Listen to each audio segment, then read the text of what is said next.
पहले रशिया, फिर चाइना और अब जापान भी बन चुका है इंडिया का साथी, जिसने यूएस से अपना मुंह मोड़ा जस्ट बिकॉज वो इंडिया का साथ दे सके। जी हाँ, जैसा कि आपको पता है कि अभी Indian prime minister Narendra Modi का जापान विजिट भी हुआ, जहां पे वो वहां के पीएम शिगा से मिले और ये मीटिंग काफी फ्रूटफुल साबित हुई। और इसमें एक और कोइंसिडेंस मैं आपको बताती हूँ कि मैं ऐसा क्यों कह रही थी।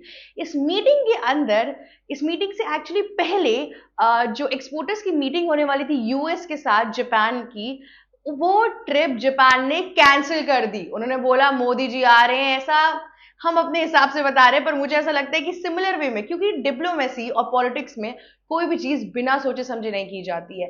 ये कैसा कोइंसिडेंस है कि जैसे नरेंद्र मोदी जापान पहुंचे, उन्होंने अपनी यूएस के एक्सपोर्टर्स मीट को रद्द कर दिया, या फिर मैं बोलूं डिले कर दिया या पोस्टपोन कर दिया, जो भी हुआ।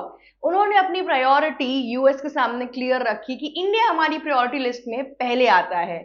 ये मीटिंग बहुत सुखद हुई। इस मीटिंग में जैसे नरेंद्र मोदी पहुंचे, आजकल इंडिया का ना एक पूरा ऑरा बन चुका है, जिसके अंदर कभी भी नरेंद्र मोदी किसी भी कंट्रीज में जाते हैं तो आप देखते हैं कि कल्चरल इवेंट्स होती हैं। इस बार भी हिंदी के फोक सॉन्ग्स गाए गए। सबसे पहले कॉरिडोर में जब उनकी एंट्री हुई तो गायत्री मंत्र गाया गया, जो कि बहुत ही कल्चर डाइवर्सिफिकेशन की बात है कि हमारा कल्चर किस तरीके से आगे बढ़ रहा है।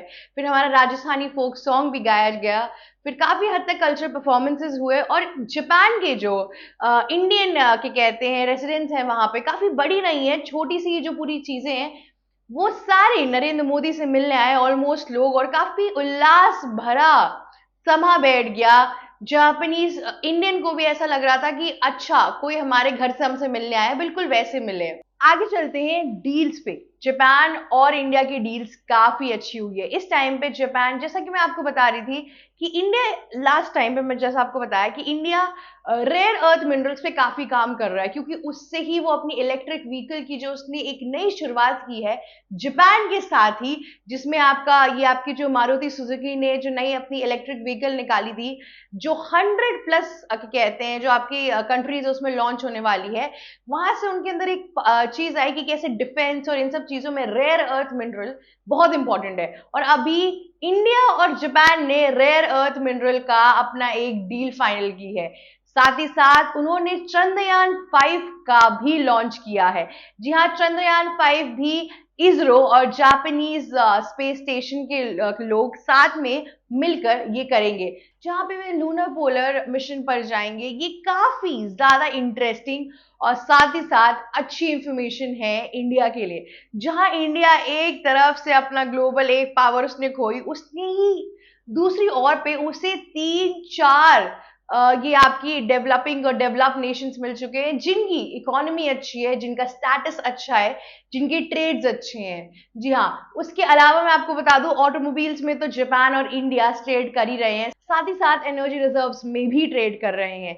इस टाइम पे जापान और इंडिया काफी अच्छे और सुखद रिलेशनशिप में लग रहे हैं, जैसे कि पीएम नरेंद्र मोदी का पूरा वेलकम हुआ। जापानीज प्राइम मिनिस्टर ने जिस हिसाब से डिनोट किया, इन दोनों के बीच में जो बातें हुई वो काफी अच्छी थी। अब मैं आपको बताती हूँ कि इन दोनों में एक कॉमन पॉइंट क्या है, ये दोनों ऐसी चीजें क्यों कर रहे हैं।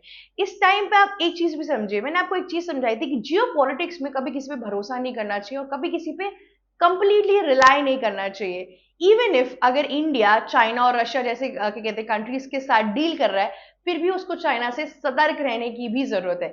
जापान और इंडिया के पास दोनों जगहों पे एक चीज कॉमन है, वो है मिलिट्री जो थ्रेट है चाइना से आता हुआ।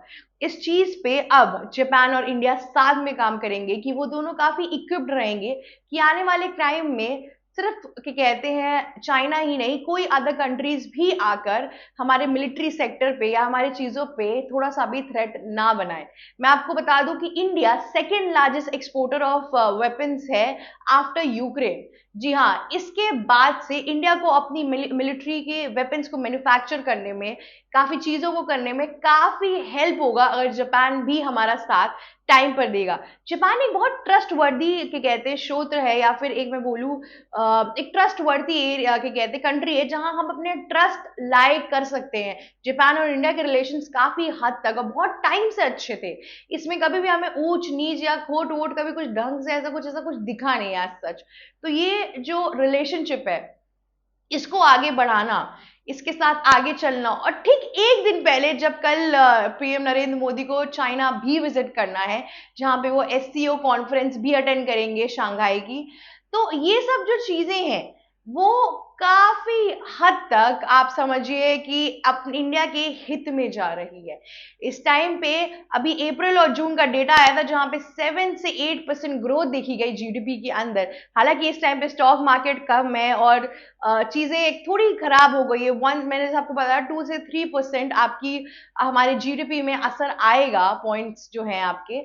लेकिन उन सब चीजों को इंडिया काफी हद तक हेल्प कर रही है। एक तरफ कहाँ हमने यूएस के इंपोर्टर्स को खोया है, दूसरी ओर अगर आप देखेंगे कि कैसे इंडिया अलग अलग कंट्रीज के सेगमेंट लेकर आ रही है इस टाइम पर अपने कहते हैं इंडस्ट्रीज के लिए, चीजों के लिए, कि आप आओ हमारे पास ट्रेड करो, काफी हद तक हमारे लिए पावरफुल और चीजें होंगी। दूसरी चीज जो मैंने आपको बताना मैं भूल गई कि इंडिया और जापान का एक और सेक्टर में काफी डेवलपमेंट देखने को मिला, वो है एआई सेक्टर में।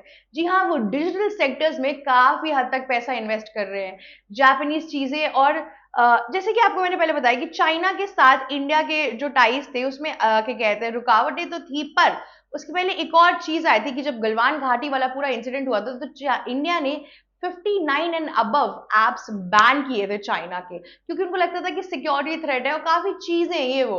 लेकिन इस टाइम पे अब इंडिया अपना हाथ बढ़ा रही है जापान के साथ उनकी डिजिटल मीटिंग में, और डिजिटल एरा में जो दोनों लोग एक साथ सक्रिय होकर सामने आ रहे हैं, वो काफी हद तक इंडिया के लिए बेनिफिटेड है, काफी हद तक इंडिया के लिए चीप भी है। अगर आप देखिए तो वेस्टर्न कंट्री से इन सारे चीजों में डील करने से बहुत बेटर है कि अगर आप एशियन कंट्री से डील करेंगे। साथ ही साथ अब बात करते हैं कि जापानीज मीडिया या जापान के लोग इस मीटिंग को, इस चीज को कैसे देखते हैं। जापानीज एक्सपर्ट्स जो थे उन्होंने ये बोला कि इंडिया और जापान दोनों को इस टाइम पे चाइना से और वेस्टर्न एलाइज से काफी थ्रेट है। चाइना से अगर आप बोले तो उनको मिलिट्री थ्रेट हो सकता है जिसको वो सिक्योर कर सकते हैं, साथ में वेस्टर्न एलाइज से टैरिफ थ्रेट जो चल रहा है वो भी चल सकता है। तो इस वजह से अगर दोनों कंट्री फुल प्रूफ अपने पावर प्लान में रहे तो उनके लिए काफी हेल्पफुल हो सकता है। जापान के एक मीडिया हाउस ने यह भी बोला कि इस टाइम पे इंडिया साउथ का ग्लोबल पावर बन चुका है। जी हाँ, पावर पैक जिनसे भी ये बात करने जा रहे हैं नरेंद्र मोदी, उन सब जगहों पे हमें हामी ही मिल रही है, उल्टा अच्छा वेलकम भी मिल रहा है। आपको गायत्री मंत्र और अपनी इंडियन फोक सॉन्ग के साथ अगर वेलकम मिले तो क्या ही बात होगी। हालांकि जियोपॉलिटिक्स में बस इससे काम नहीं चलता, पर फिर भी आपको हर चीज जो ये डिप्लोमेट्स करते हैं या ये ऑफिशियल्स करते हैं, ये कुछ सोच समझ के, और इन सब में हर चीज प्लान्ड होती है। इन सब में आप ये नहीं कह सकती कि अच्छा अभी ये out of no very idea आ गया, नहीं, सब चीजें स्ट्रक्चर्ड वाइज चलती हैं। तो इन दोनों की ट्रेड से काफी हेल्पफुल होगा। अभी ट्रेड इसमें जा रहा है, और दूसरी चीज इंडिया और जापान ने ये भी फोकस किया है कैसे वो साउथ अफ्रीका के साथ अपने ट्रेड्स और बढ़ाएगी और चीजें अच्छी करेगी, उस कंट्री को कैसे और ग्रो करा सकती है। इसमें भी ये दोनों कंट्रीज काफी हद तक एक दूसरे का साथ देंगी। अब आप समझिए कि अफ्रीका का साइड को टच करना, और बाकी हम साउथ ईस्ट एशिया को टच कर ही रहे थे, एक तरीके से आप वेस्ट एशिया को कंप्लीटली टच कर रहे हैं और उसमें अपने ट्रेड्स और चीजें बना रहे हैं। ये बहुत अच्छा एलाई बन के आ रहा है। एक अगर आप तरीकों से देखोगे तो जहां वेस्टर्न नेशंस ने हमारे साथ जो किया, जैसी भी चीजें हुई, इंडिया का एक पावर बैक परफॉर्मेंस आया कि मैं पीछे मुड़ के नहीं देखूंगा, और तुम्हें नेगोशिएशन करना है तो तुम सामने से आओ, मैं अपने तेल खरीदना बंद नहीं करूंगा, और अगर तुम्हें प्रॉब्लम है तो मैं तुमसे ही ट्रेड करना खत्म कर देता हूं। तो इंडिया एग्जैक्टली सेम चीज कर रही है। धीरे धीरे वो अपने ऑल्टरनेटिव्स ढूंढ रही है यूएस के लिए। हालांकि ये बिल्कुल आसान नहीं है। यूएस के अंदर इंडिया का अप्रोक्सीमेटली 40 to 60% मार्केट कैप्चर्ड है, उसके बावजूद भी हमें केयरफुली काफ़ी दिक्कतें हो रही हैं, पर अगर हम एक ही टाइम पे अलग-अलग आपके इम्पोर्टर्स ढूँढ लेंगे जो हमारी कंट्री से चीज़ें इम्पोर्ट कर रहे हैं, तो हमारे लिए काफ़ी हद तक फ़ायदा होगा ट्रेड डील्स के अंदर। अब ये जो नए रिश्ते बन रहे हैं इंडिया और जापान के बीच में, इसका रुख कैसा होगा, कितनी दूर जाएगा, ये सब देखना काफ़ी इंटरेस्टिंग रहेगा। उसके पहले ये जो मीटिंग थी काफी सुखद सक्सेसफुल मानी गई, और चंद्रयान 5 का जो लॉन्च था वो तो एक तरीके से बहुत ही अच्छी न्यूज है। हम सिर्फ डिजिटली नहीं, स्पेस में भी आगे बढ़ने की कोशिश कर रहे हैं, क्योंकि इस टाइम पे अगर आप देखो जो लास्ट मिशन हुआ था उसमें स्पेस एक्स भी इन्वॉल्व था। स्पेस एक्स एक यूएस कंपनी है, मतलब इलन मस्क की कंपनी है एक तरीके से, आपके ये वो यूएस बेस्ड है। अगर हम अदर कंट्रीज के साथ भी स्पेस में लिंक्ड अप करेंगे और चीजें करेंगे, तो हम एक तो ब्रिक्स की हेल्प के थ्रू चीजें अपनी करेंसी वाइज भी डील कर सकते हैं। दूसरी चीज हमें सस्ती भी पड़ेगी, टाइम एफिशिएंट भी पड़ेगी, और चौथी चीज जो बहुत इंपॉर्टेंट है, समय कम बर्बाद होगा हमारा, क्योंकि ज्योग्राफिकली ये सब जगहें हमसे पास हैं और इनकी ट्रेड डील्स में थोड़ा लीनियंसी भी होगा। तो ये सब चीजें काफी अच्छा एक्सपोजर है। अभी रिसेंटली जापान ने इंडिया के अंदर अपना, उनकी just because labour labour number कम हो रही थी, तो उन्होंने इंडिया के अंदर काफी हद तक इंटर्नशिप्स भी लॉन्च की थी जो काफी सक्सेसफुल भी मानी गई। काफी लोगों ने जापान में जाके और इंडिया के अंदर भी अपनी जॉब्स वगैरह अप्लाई की। तो इस सब चीजों से अगर आप देखें तो काफी अच्छा आपको एक इनिशिएटिव देखने को मिल रहा है। इन सब चीजों के अंदर काफी हद तक एक नई शुरुआत दिख रही है।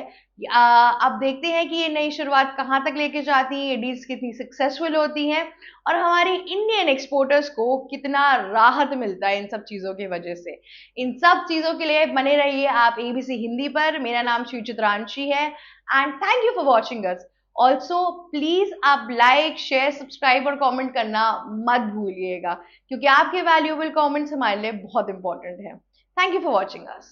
एबीसी हिंदी न्यूज, आज ही जुड़िए हर खबर के साथ।